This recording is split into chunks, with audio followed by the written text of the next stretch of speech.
The Lion and the Eagle. Moral story for kids.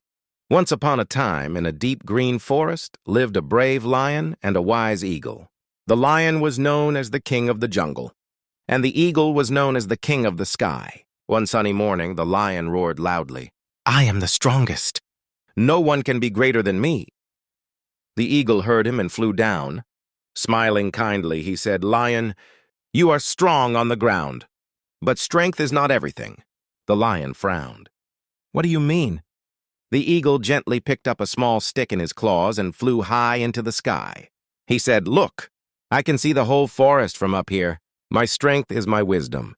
The lion was surprised. He realized that everyone has their own special abilities. The eagle came down and said, "Lion, you are powerful. I am wise. When we respect each other's strengths, we become better together." The lion smiled and nodded.